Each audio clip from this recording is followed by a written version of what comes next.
Well, hey everybody, happy Wednesday workshop. This is the Shiny Black YouTube channel, and I'm Nate, and I'm happy to be hanging out with you here. Hi, I'm real excited to be back doing this, and this is kind of the first time with the studio put back into my house, and we're able to do kind of this multicam setup. So this is a new environment, and it makes it much easier to produce videos for you. Real excited about that. Today, I'm going to cover Fuzz, my favorite Fuzz pedal, and we'll get into the topic of that here shortly.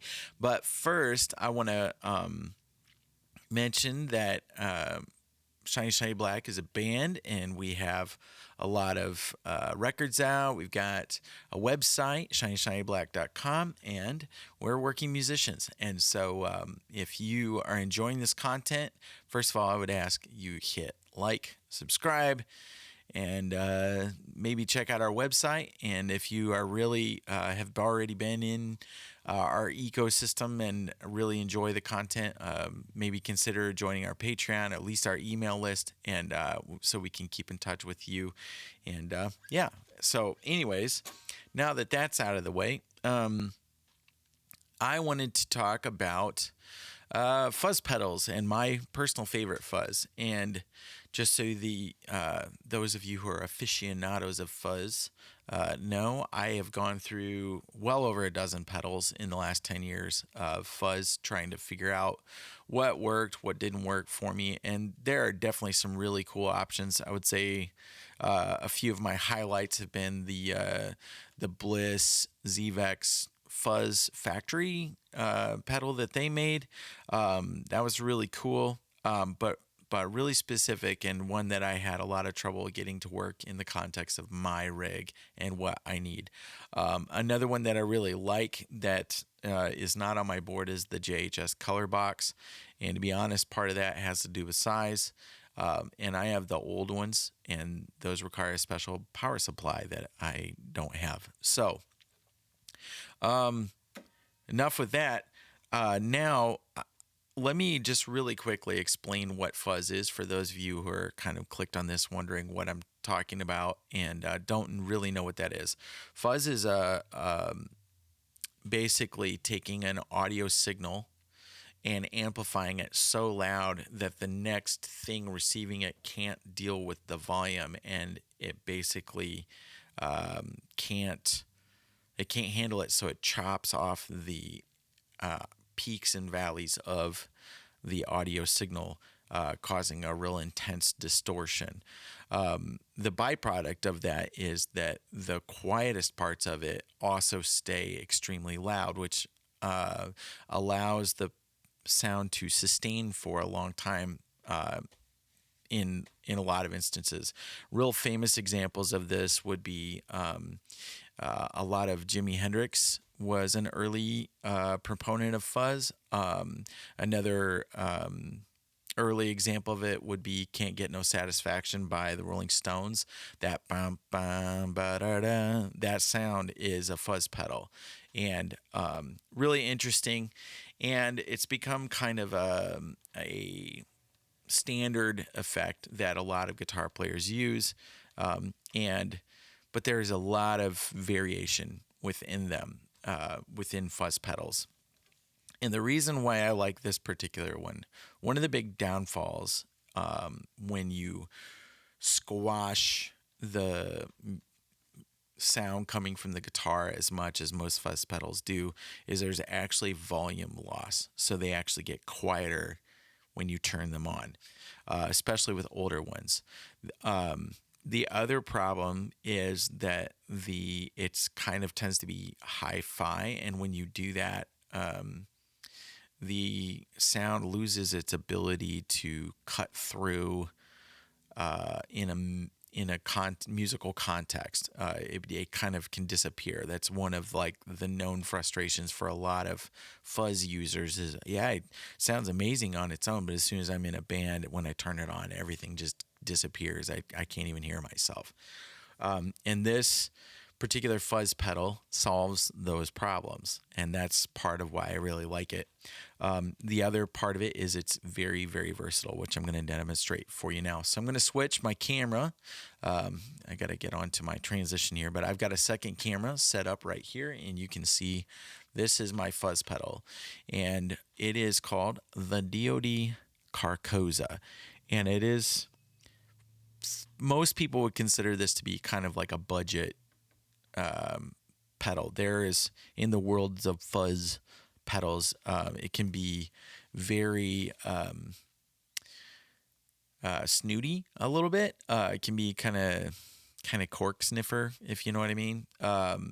Very esoteric, very like, oh, you have to have the right exact magic transistors that have unicorn dust and were made by pixies in the woods, kind of thing going on. And so, to be honest, I bought into that for a while. I spent extraordinary amounts of money at certain points on certain pedals, thinking that they were going to provide the magic because of how much they cost, and it turns out that's just simply not true.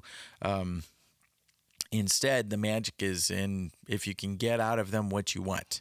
And it turns out that, at least for me, the pedal that has done that the best has turned out to be one that most people consider to be a budget pedal, and that's this thing right here. I think they're about $129 now. When I bought them, was kind of before the pandemic and in the old business model of DoD, the brand, and I think at the time those pedals were like $80, so they were really cheap. You can still get them on the used market. I haven't looked recently, but I don't think they're extremely expensive. But it sounds incredible. So let me show you. First thing is I'm going to turn on my guitar here so you can hear it. There's my guitar sound. Amazing. Sounds like my amazing guitar. Love this thing. Okay, so now let's flip on the fuzz pedal, and I'm going to flip over to the fuzz cam so that you can see it and have a look at what my settings are as kind of my default sound. So you can see that there, and I'm going to flip it on. Instantly you hear a ton of noise. That's part of the fun. And here we go.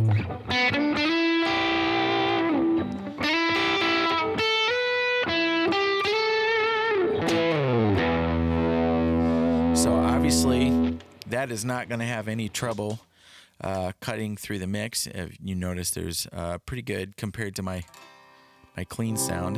It's a pretty good volume jump. I'm going to just flip this on.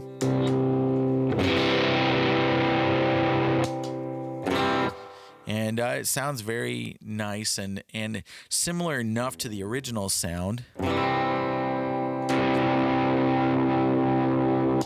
that there's not like a huge change in tonality, if that makes sense. It doesn't like suddenly become extremely bassy or extremely trebly by comparison to the original, or all the mid-range of the sound goes away. It stays very stable.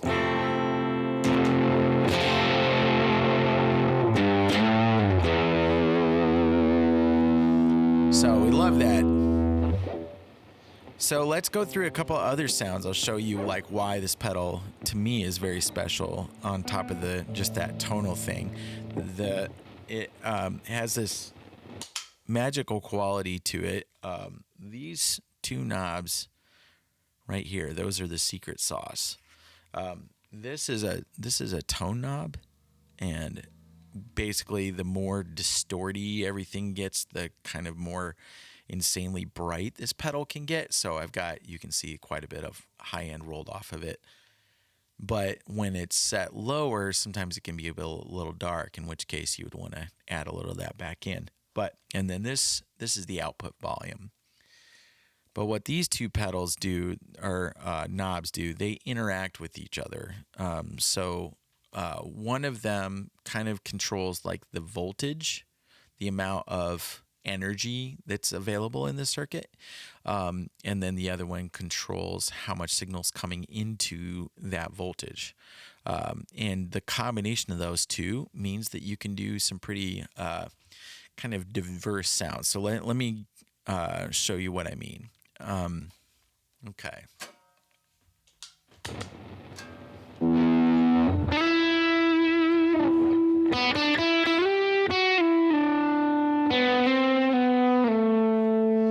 right. So I'm going to turn down this voltage button, which it makes that horrible crackling noise. There's nothing actually wrong with it. That's just the design of the circuit.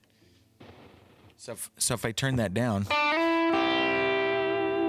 you can hear how much less fuzzy the guitar sounds. It just has a lot of nice sustain. In fact, it'd be hard on its own for you to even think that's fuzz. There's still some pretty rowdiness there, but I'm going to turn this up. And now we kind of got our fuzz back.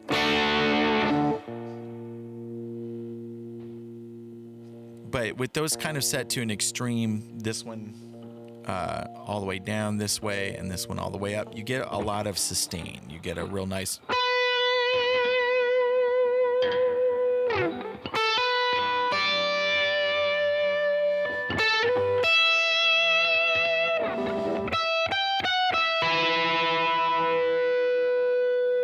I'm going to turn my delay pedal on here and just make things sound fancier.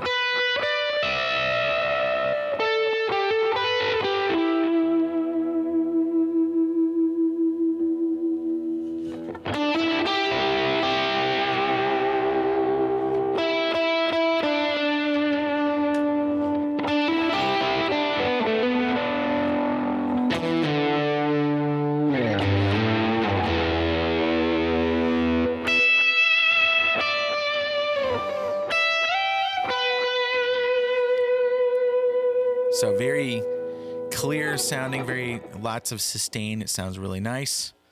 Okay, and then if we flip that on its head and go the other direction.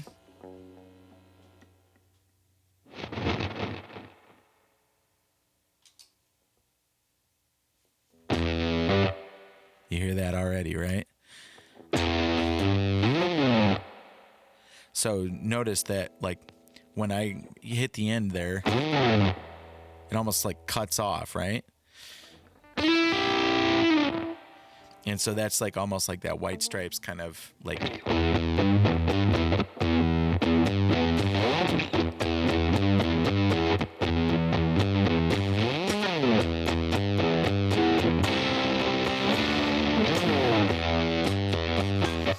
So that's really fun. And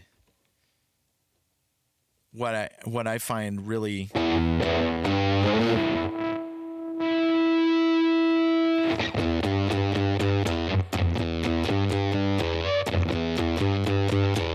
I'll show you what I did here. I turned this one all the way up.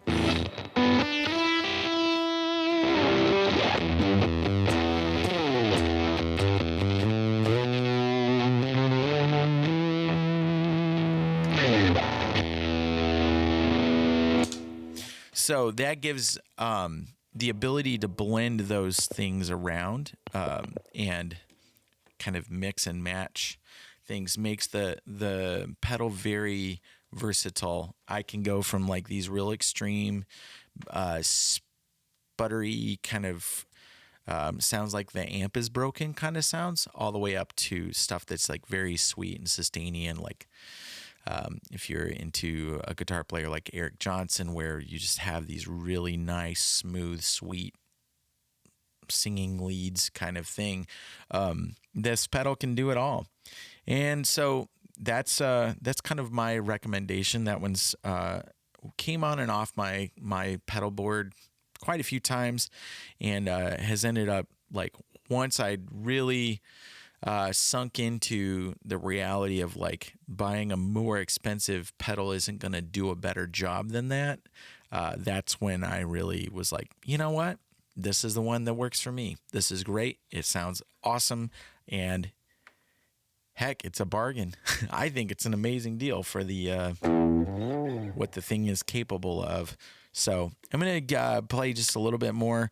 I'm going to flip up here onto the neck sound and switch some knobs around and let you hear what that sounds like. And then we'll pack it up for the day. All right? Here we go.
I did forget to mention one thing. This has a switch on it, so I'm gonna flip back to this. This switch right here, and I'll just flip it around. Basically, it cuts some of the low end off, so that it doesn't. For amps that get kind of farty or kind of soggy sounding, if you will, when there's too much bass going through them, this kind of cleans it up, and makes it so that it comes through a little better. And then for systems where maybe you're a little more prominent in the mix, or you want a little bit more of a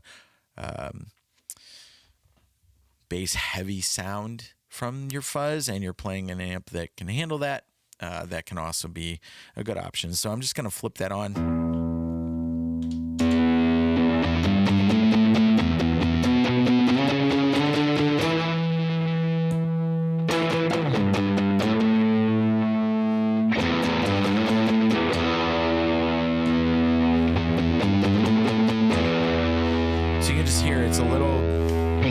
It's a little thicker when it's flipped up, and when it's down, it's a little thinner. And depending on if you're using what amp you're using, or what humbucker or single coil type guitar, like if you're using a Strat instead of a Les Paul, you may want a little bit more of that thickness or not.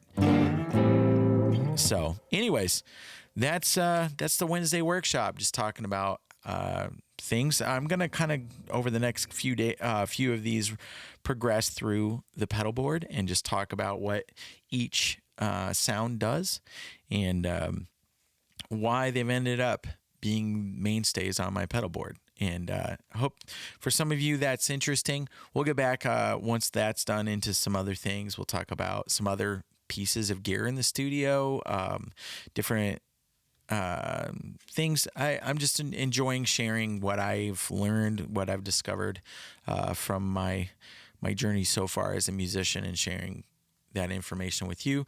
If it's helpful to you, great. I've always enjoyed talking about music, and music gear has been a particular fascination of mine since I was a teenager. And so, I thought, you know what? I'm going to start making videos about this stuff.